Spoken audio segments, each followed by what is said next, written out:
Assalamualaikum warahmatullahi wabarakatuh. Kembali lagi bersama Ibu di mata pelajaran biologi. Ibu harapkan kalian tetap semangat ya untuk menyimak materi yang akan Ibu sampaikan. Pada pertemuan sebelumnya kita sudah membahas materi tentang makanan dan zat-zat makanan. Pada pertemuan hari ini kita akan membahas materi tentang zat aditif makanan serta kebutuhan dan keseimbangan energi. Disimak baik-baik ya materinya. Zat aditif makanan merupakan bahan yang ditambahkan dan dicampurkan pada waktu proses pengolahan makanan. Berdasarkan sumber asalnya, zat aditif itu dikelompokkan menjadi dua golongan, yaitu zat aditif alami dan zat aditif buatan. Zat aditif alami ini merupakan zat yang bisa diperoleh dari alam. Contohnya seperti daun salam, daun pandan, kunyit, dan jahe. Sedangkan untuk zat aditif buatan atau zat aditif sintetis ini merupakan zat yang dibuat dengan serangkaian proses kimia. Nah, biasanya zat aditif sintetis atau buatan ini terkadang mengandung zat-zat yang berbahaya bagi kesehatan tubuh atau bersifat karsinogenik yang dapat merangsang terjadinya kanker. Contoh dari zat aditif buatan diantaranya seperti formalin, MSG, sakarin, tartrazin, boraks. Materi selanjutnya yaitu kebutuhan dan keseimbangan energi. Terdapat 3 komponen untuk menghitung kebutuhan energi, yaitu basal metabolic rate atau BMR, kemudian aktivitas fisik, dan efek makanan. Metabolisme basal itu membutuhkan energi paling banyak, yaitu sekitar 66,7% dari total energi yang dikeluarkan oleh seseorang. Untuk yang pertama dari kebutuhan energi yaitu ada basal metabolic rate atau BMR, atau bisa juga disebut sebagai angka metabolisme basal atau AMB. Basal metabolic rate atau BMR ini merupakan kebutuhan minimal energi untuk melakukan proses tubuh yang vital. Nah, proses tubuh yang vital itu meliputi yang pertama mempertahankan tonus otot, kemudian untuk sistem peredaran darah, kemudian untuk pernapasan, metabolisme sel, dan mempertahankan suhu tubuh. BMR itu dipengaruhi oleh beberapa faktor. Di antaranya ada jenis kelamin. Biasanya laki-laki itu secara umum memiliki laju metabolisme sekaligus BMR yang lebih tinggi dibandingkan dengan perempuan. Kemudian usia. Pembakaran energi yang terjadi di dalam tubuh itu akan menurun seiring dengan bertambahnya usia. Selanjutnya ukuran tubuh. Nah, orang yang bertubuh besar itu memiliki lebih banyak sel tubuh yang melakukan metabolisme sehingga BMR-nya lebih tinggi.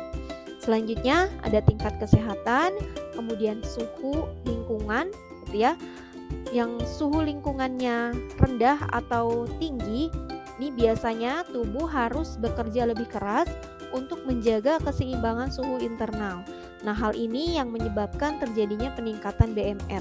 Kemudian ada sekresi hormon, ketidakseimbangan hormon dan fungsi saraf itu juga turut mempengaruhi kemampuan tubuh dalam membakar kalori. Selanjutnya ada status gizi, kebiasaan merokok, dan yang terakhir pada saat hamil atau menyusui. Nah, bagaimana cara menghitung BMR? BMR itu sendiri dinyatakan dalam satuan kilokalori untuk setiap kilogram berat badan per jam. Nah, cara menghitung BMR itu dapat dilakukan dengan menggunakan beberapa rumus sebagai berikut. Yang pertama, berdasarkan berat badan. Nah, berdasarkan berat badan, ini rumusnya dibedakan dari jenis kelamin ya.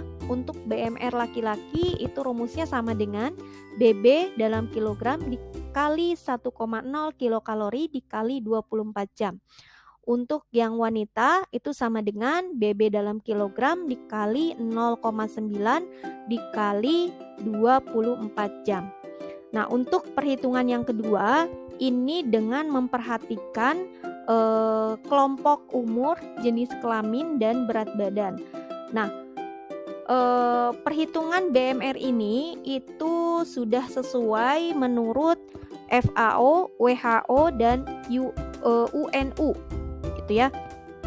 Untuk rumusnya bisa dilihat dari tabel yang sudah tersedia, dimulai dari ada kelompok umur, kemudian untuk BMR dalam kilokalori per hari baik laki-laki maupun perempuan. Nah, masing-masing kelompok umur ini memiliki rumus yang berbeda. Yang pertama untuk rentang umur 0 sampai 3 tahun, untuk laki-laki rumusnya adalah 60,9 kemudian dikalikan berat badan dalam kilogram dikurangi 54. Sedangkan untuk perempuan rumusnya 61 dikalikan berat badan dalam kilogram dikurangi 51. Begitupun seterusnya itu ya. Nah, di sini ada contoh untuk menghitung BMR berdasarkan perhitungan menurut FAO, WHO, dan UNU. Oke, di sini ada seorang perempuan berusia 27 tahun memiliki berat badan sebesar 45 kg. Nah, berapakah BMR perempuan tersebut? Oke, di sini yang diketahui itu yang pertama ada jenis kelaminnya perempuan, kemudian usianya, dan ada berat badannya. Selanjutnya kita tinggal mencari gitu ya, rumus yang tepat untuk menghitung sesuai dengan soal yang diberikan tadi. Kan tadi yang diketahui ada seorang perempuan usianya 27 tahun, kemudian berat badannya 45 kg. Oke, cara menghitung BMR berdasarkan FAO, WHO, dan UNU ini ada tabel rumusnya. Kita lihat berdasarkan kelompok usianya, nanti baru kita bisa tahu rumus mana yang kita gunakan. Oke, karena tadi usianya 27 tahun, berarti kita lihat di kelompok umur mana nih yang 27 tahun. Berarti adanya di rentang usia 18 sampai 30. Berarti untuk rumusnya karena dia perempuan, itu yang kita pakai adalah 14,7 dikalikan berat badan dalam kilogram ditambah 496. Kalau kita sudah tahu rumusnya, berarti tinggal kita masukkan saja. Gitu ya. Tinggal kita hitung, kita tulis dulu rumusnya. BMR sama dengan 14,7 dikali berat badan ditambah 496. Gitu ya. Sama dengan 14,7 dikali berat badannya kan tadi 45 kilo, berarti kita kalikan 45 kg ditambah 496.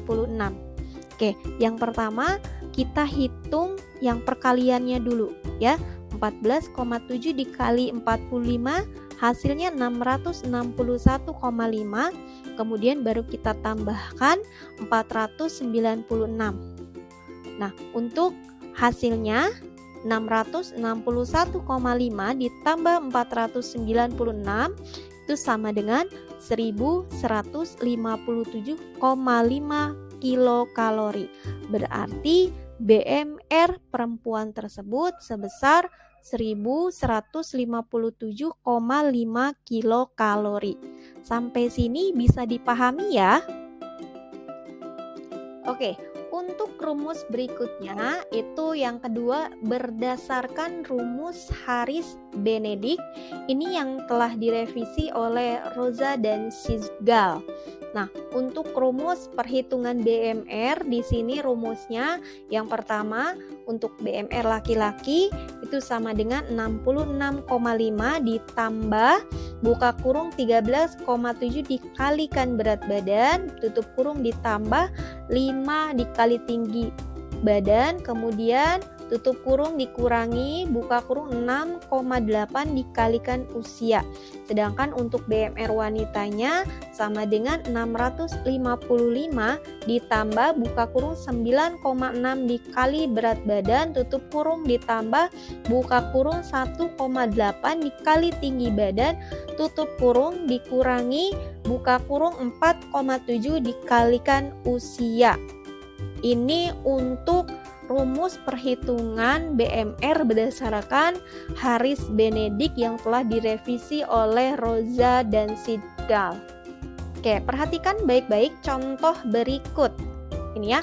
Ini untuk perhitungan BMR menurut Harris Benedict.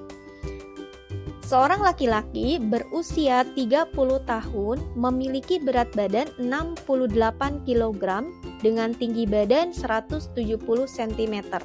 Berdasarkan rumus Harris Benedict, laki-laki tersebut memiliki BMR sebesar. Oke, berarti tinggal kita cari penyelesaiannya. Di sini yang diketahui ada jenis kelaminnya laki-laki, terus kemudian usianya 30 tahun, berat badannya 68 kg dan tinggi badannya sebesar 170 cm. Oke, untuk penyelesaiannya berarti kita masukkan dulu rumusnya ya. Karena yang diketahuinya adalah laki-laki, berarti kita tuliskan rumus untuk BMR laki-laki. Ya, BMR laki-laki sama dengan 66,5 ditambah buka kurung 13,7 dikali berat badan tutup kurung ditambah buka kurung 5 dikali tinggi badan tutup kurung dikurangi buka kurung 6,8 dikali usia kemudian tutup kurung. Nah, setelah itu tinggal kita masukkan tadi apa yang sudah diketahui. Itu kan tadi ada berat badan, tinggi badan dengan usia. Kita masukkan angkanya. Oke, untuk BMR laki-laki sama dengan 66,5 ditambah buka kurung 13,7 dikali berat badannya adalah 68. Kemudian tutup kurung ditambah buka kurung 5 dikali tinggi badannya adalah 170. Tutup kurung dikurangi buka kurung 6,8 dikali 30, ini adalah usianya.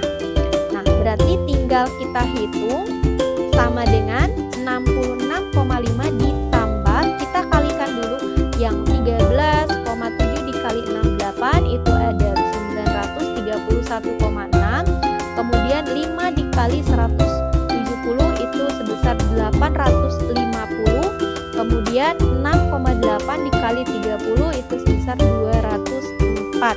Oke, berarti tinggal kita hitung itu ya. Sama dengan 66,5 ditambah 931,6 ditambah 850 dikurangi 204 gitu ya. Oke, totalnya kita jumlahkan dulu. 66,5 ditambah 931,6 ditambah 850 itu 1848,1, kemudian dikurangi 204. Hasilnya adalah 1644,1 kilokalori. Berarti BMR yang dimiliki laki-laki tersebut sebesar 1644,1 kilokalori. Bisa dipahami ya? Untuk contoh penyelesaian perhitungan BMR menurut Harris Benedict. Materi selanjutnya yaitu keseimbangan energi.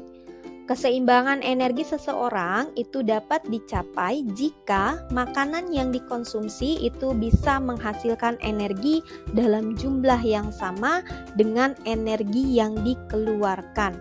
Nah, keseimbangan energi ini ditentukan oleh yang pertama itu ada berat badan ideal dan massa tubuh atau IMT. Oke, yang pertama penentuan berat badan ideal. Untuk menentukan berat badan ideal ini bisa menggunakan rumus standar Broca.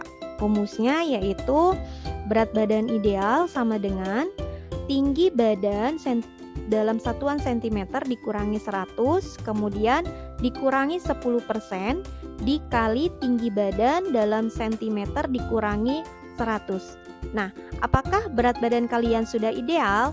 Coba hitung untuk mengetahui BB idealmu. Oke, selanjutnya yang terakhir yaitu penentuan indeks massa tubuh atau IMT. Mudah sekali ya untuk menghitung indeks massa tubuh kita. Nah, melalui perhitungan indeks massa tubuh ini kita bisa mengetahui apakah berat badan kalian itu masuk ke dalam kisaran normal atau tidak. Nah, untuk rumus perhitungan dari indeks massa tubuh yaitu IMT sama dengan berat badan dalam kilogram dibagi tinggi badan dalam satuan meter dikali dengan tinggi badan dalam satuan meter. Misalnya berat badan 57 kg dibagi misalnya tinggi badannya itu 157, berarti kalau dalam satuan meter itu 1,57, kemudian dikalikan dengan 1,57, nanti berat badan dibagi dengan hasil perkalian tinggi badan tadi. Nah, nanti baru bisa diketahui itu ya IMT-nya berapa.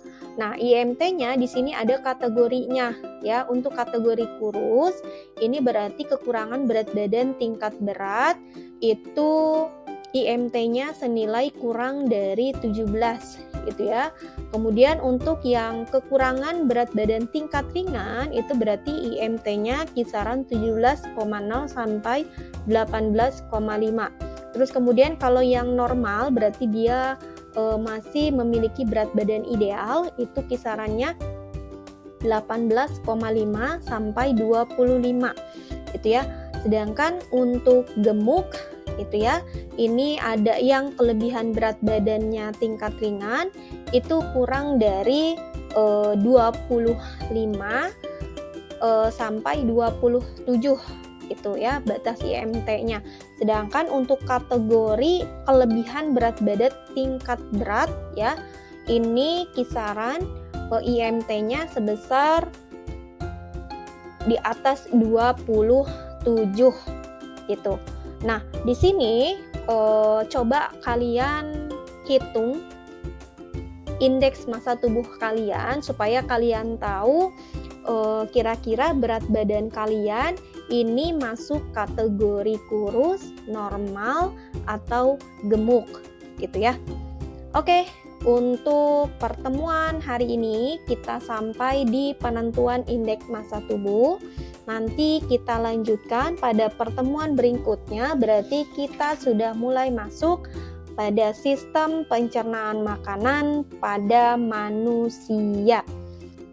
Oke, terima kasih untuk perhatiannya. Jangan lupa di like, di komen, dan subscribe ya.